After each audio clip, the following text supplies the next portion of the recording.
आपको बताएं कि मुल्तान सुल्तान्स मैनेजमेंट को पीसीबी की जानिब से नया पीएसएल कॉन्ट्रैक्ट ना मिलने का इंकशाफ हुआ है।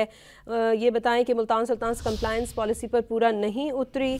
बकिया 5 फ्रेंचाइजीज को कॉन्ट्रैक्ट ऑफर किए गए हैं। मजीद जानते हैं डॉन न्यूज़ के नुमाइंदे गुलाम मुर्तज़ा से। गुलाम मुर्तज़ा, अपडेट कीजिएगा। मुल्तान सुल्तान को पाकिस्तान क्रिकेट बोर्ड की जानिब से नया पीएसएल कॉन्ट्रैक्ट न मिलने का इंकशाफ हुआ है और जराये के मुताबिक ये बताया जा रहा है कि मुल्तान सुल्तान पीएसएल की कंप्लायंस पॉलिसी पर पूरा नहीं उतरी और पीएसएल की बकिया 5 जो फ्रेंचाइजीज हैं उनको तयशुदा वैल्यू के मुताबिक 25% इजाफे के साथ कॉन्ट्रैक्ट ऑफर किए गए हैं और फ्रेंचाइज को कॉन्ट्रैक्ट साइन करने के लिए 10 दिन का वक्त भी दिया गया है। जराये का ये कहना है कि मुल्तान सुल्तान के ऑनर ने अली तरीन ने पीएसएल और लीग मैनेजमेंट के खिलाफ बयानबाजी भी की थी और अली तरीन ने पीसीबी का जो लीगल नोटिस था उसे भी फाड़ दिया था। मुल्तान सुल्तान ने मुख्तलिफ तजावीज़ पर मबनी पाकिस्तान क्रिकेट बोर्ड के नाम एक खत भी लिखा था। तो अब मुल्तान सुल्तान को जो लेटर नहीं भेजा गया, बाकी 5 फ्रेंचाइजीज को लेटर भेजे गए हैं, ये जराये के मुताबिक बताया जा रहा है। गुलाम मुर्तज़ा अपडेट कर रहे थे, बहुत शुक्रिया आपका।